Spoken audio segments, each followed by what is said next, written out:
I'm giving you guys a lot of good information here, okay? If you keep the consistency, and there's a really good book I really like.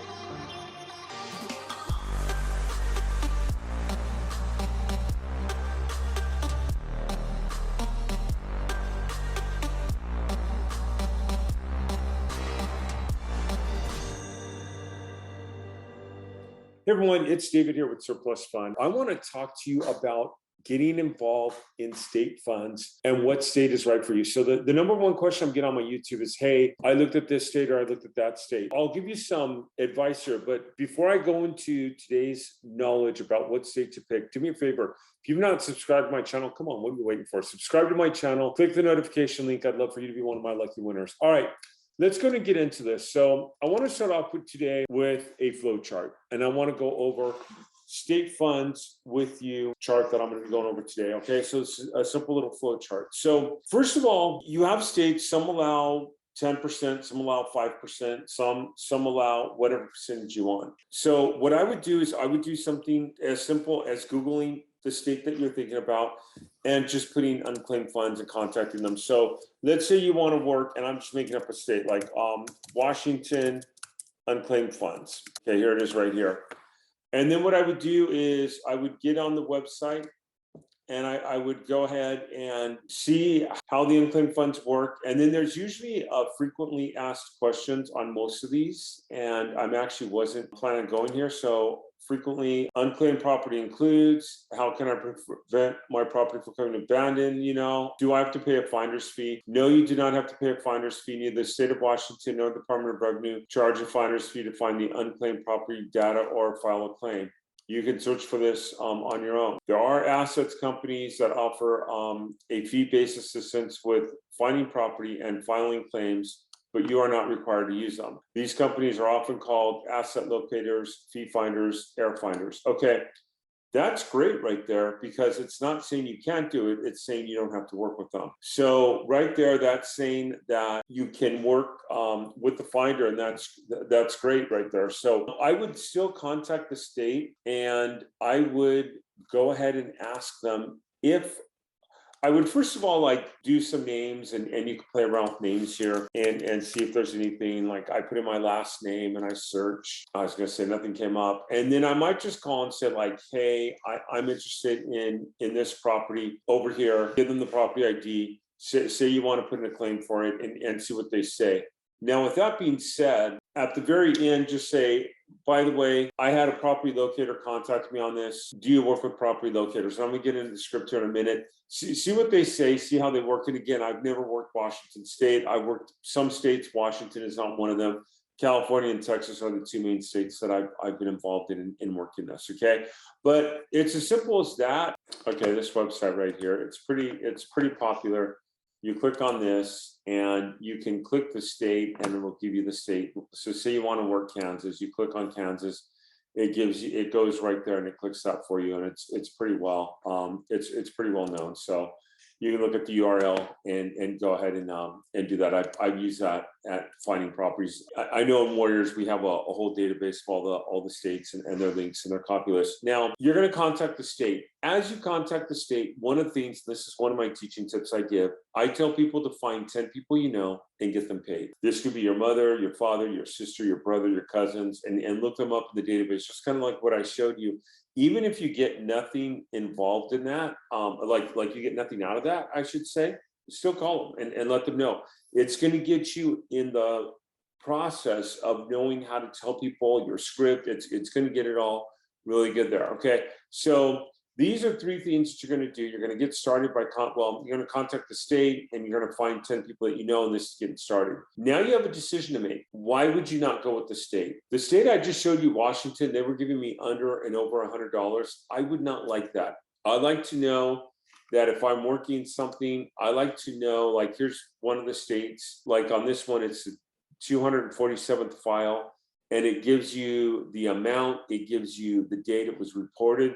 That's the kind of stuff I like to be able to look at with states. And many states have that, some don't. I know in some states, you have to work as a PI, which is real simple to get. You're just a PI, you file for a license. Other states, you have to work under a PI for 2 years. I would not work a state like that. I would not work a state that doesn't have a list, that you have to just manually, I mean, Who wants to sit down there and manually type names in all day and see if you can find amounts? Make it illegal to collect. I believe Virginia, and I don't know if they still do, one of those states back there on the East Coast had a law that if you don't live within the state, it was illegal to work outside of that state. And I know someone who was trying to do a PO box, and I'm like, okay, really, do you really want to subject yourself? Like, if they find out, and the IRS finds out, someone finds out that you're doing this, do you really want to put yourself make yourself that vulnerable to a future crime? And you can only collect a small percent. Some states have it where they cap off at 1,000, and that's not too bad, because when I first started the business, I used to try to get deals of 800 to 1,000, 4 to 5 of those a month. So you get $800 deals, you get 5 of those a month. That's $4,000 a month. For me, in the beginning of this business, that was life-changing. Now it's like, okay, do I really want a $4,000 deal? But when you're starting, that would be great money and that would be great pay. So something to think about there with that one. Okay, so these are reasons why I would not work with the state. Now, I said this earlier. Let me say this again. When you call the state, don't say, hey, I want to be a property locator. I want to work with people. Can I get a CD? You might as well just put a target on your head and say, hey, I know you don't want to work with me, and I'm going to make myself vulnerable right now. Okay, screw that.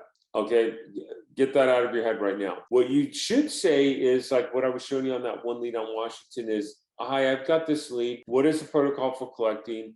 We also have a finder, or call someone with a small claim, ask them if they can work with you, and that's better yet. And then call the state and then just say, by the way, we're working with an air finder. Is that okay? And they have a contract, or do you have a required contract? And we've agreed to work with them. Do you cap it out? They might have that. Some states have like a whole list of protocols and what they have and what they don't. And some states, like there's 1 or 2 states that allow 30%. I think that's great. There's other states that allow 5%. And again, you've got to ask yourself, okay, if you're collecting, if there's a $20,000 lead, I think 5% of that would be, what would that be, like $1,000? And, do you want to go that small? I like the fact that I could charge 10%. I like various different states, but it gets political when you're playing their game.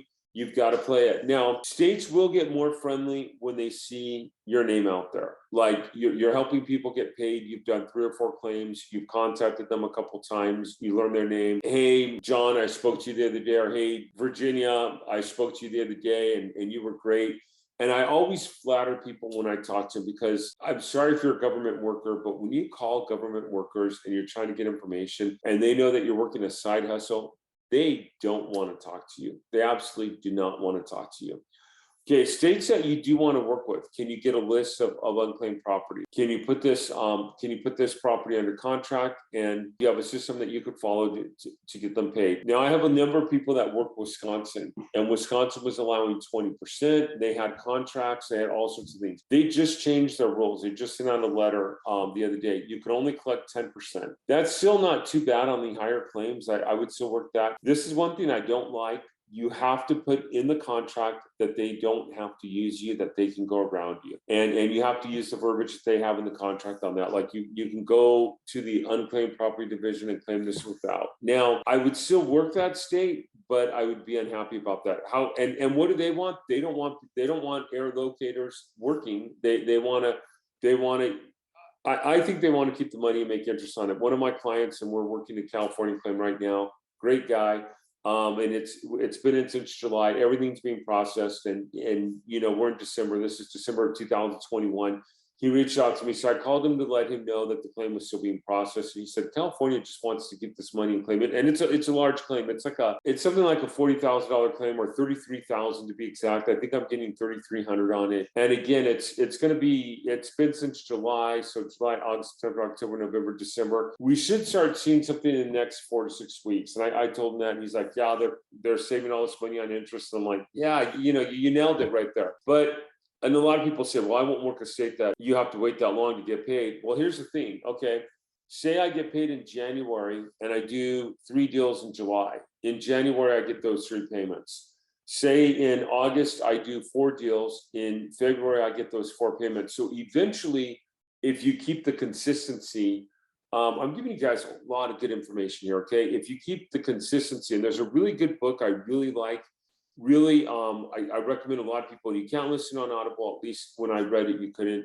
It's called The Slight Edge by Jeff Olson, and it talks about starting off small and getting your system going, because a lot of people, and you've heard me say this on videos before, you start off and you do everything right. You contact the state, you get the list, you have everything to go, but you're not going to make a phone call until you read all the contracts. And you're not going to make that phone call until you actually talk to someone about the contracts. And then you want to talk to one more person, and a month goes by and you still haven't made a call. Let me ask you this. What would happen if you got familiar with the state, the process, you watched a few videos like this, and I'm going to be trying to do some more content on states out there, although I've worked a few states, I haven't worked them all. But what would happen if you, like, say you looked at Washington, they had a list for air locators, you got that list from them, you went ahead and got approved, or some of them you just do independent contracts, like with individuals, and you go ahead and do that. And what would happen if you got someone who had a $300 claim, would pay you next to nothing, you got that under contract. And I say this because I recently had someone get a $30,000 claim under contract, and they screwed it up, and they lost and this was a tax overage. They lost a $10,000 commission, which is fairly painful. I would rather see you screw up something small and then work your way up the ladder. So if you're gonna screw something up, screw up a small contract and mess it up, and then go for the larger contracts. And just to show you, like, and I wish I could show you, I've probably got hundreds of these on file. I'm a little disorganized in getting this out here, but I just want to show you, like, I was thinking about this, like, state funds, do they really pay that much? Okay, here's a guy, got an individual check, got this year, 8 weeks. His commission was $5,365.86. Do one of those a month and you're making more than what most Americans make in a year. Here's someone else that got their first check. It was for $1,216. Here's another check. They crossed it out. I forget what the amount was. This is a tax overage check that someone gets quite a few of. Here's another state check for $1,030.61. Here's a couple state checks. I say start off small. This person start off small. I loved it. You realize you could do this. You continue to grow up there, and get this one. This guy's done a few deals, I believe. Here's someone that has gotten many deals back. They send these out. They've got a system. I know in some states they have PO boxes and they don't take FedEx, so be aware of that. Here's another person that does the same thing with FedEx envelopes. And literally, I could go on and on and on in the claims that have happened within just state funds. And I think I accidentally threw one more tax overage in there. I had another one on here that someone got this week. She got $12,000 something. Now she's getting 30% of that, so her payout's $3,600. She had the funds assigned to her, and she's doing that. And her text to me was like 2-week payday. Quickest payday I've ever had, and it's because it was an older fund sitting in the tax unclaimed division. Okay, but let's go back to state funds and let's final this up. Okay, you're going to obtain a list, contact someone with a small deal, $100, $200, $300.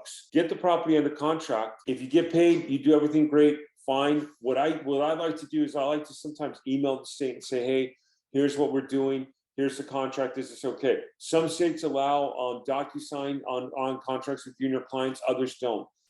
Some allow you to get personal information. Some don't. In California, your client has to show their social security number. Some people like that. Other people hate that. Well, what you could do is have them mail it directly to the state. I had someone just post up a deal last week in the Facebook group that they thought this deal had fallen through. It was the state fund because it's been so long, and the state just paid them directly. It happens, okay? But again, come up with a system, perfect the system, start off small, and then start getting regular paydays. And the most successful people, another golden nugget I'm giving here, call twice a day, meaning like you're working this as a business, you call from like 8 to 9:30, and then you call from like 3:30 to 5. That type of marketing. Hey, Susie, I called you earlier this morning. I left you a message. Not sure if you got it. I just want to let you know you have a old Bank of America account that's gone dormant, or your mother did, or someone in your family.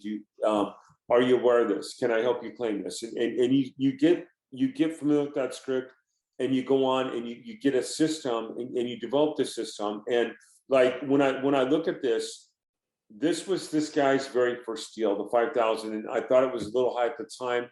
Luckily, he did really good with it. My question to him is, can you get one of these a month? He's like, oh, I know I could do this. And this is a young kid, like in his early 20s. And he's like, I know I can. I think he's gotten like 4 or 5 deals now. And I don't know if they're all that high, I don't keep track with everyone. But even like this, like when I show you a state fund sheet like this of like 247,000 lead on this, if you got one of these a week, that'd be 4,000 a month. And this is a small payout. I just mentioned a $3,300 payout that I have on the way from the state on one of my payouts of a few. I mean, this is a really small payout. What if you got like 3,000 twice a week from this? 6,000 a month, 72,000 annually that your business is bringing in or that you're bringing in as an independent. Can you do this? But again, you've got to develop a system. You've got to pull the trigger. You've got to be willing to work on this. So let's recap. You want to get started and you want to go and get started in state funds. Okay. You've got, first of all, contact 10 people that you know, get them paid. Contact the state, find out the protocols for collecting. If they're really extremely rude, you call back on the next day. I've talked about this repeatedly. I had a deal in Florida that I had submitted everything in, and I would call, and it wasn't a state fund. This was a very large tax overage check that was coming to me, and they would say, "Oh, we can't give out that information. Can I verify it got received?" Well, we're not going to tell you. Well, could I talk to anyone who could? No, we're not going to give you that information. And I mean, literally, I was so polite to these people. I would hang up and I would want to like just scream, like lose it with these guys. And one day I got a check in the mail for the amount. It was like 2 or 3 weeks later. I meant to, and I didn't. COVID and everything else was going on during this. I meant to send them a box of chocolates and say, "Hey, remember me? Thank you."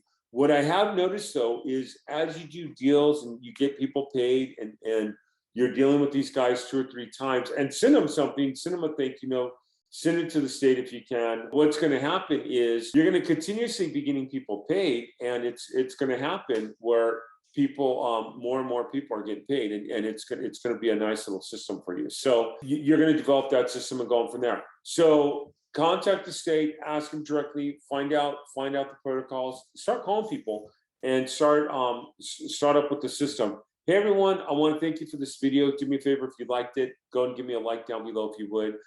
Feel free to ask me questions. I do try to go through my YouTube channel and answer questions, but I also will do live questions and answers. So go and ask me any question that you'd like to ask me. I'll see you on the next video. Thanks for watching.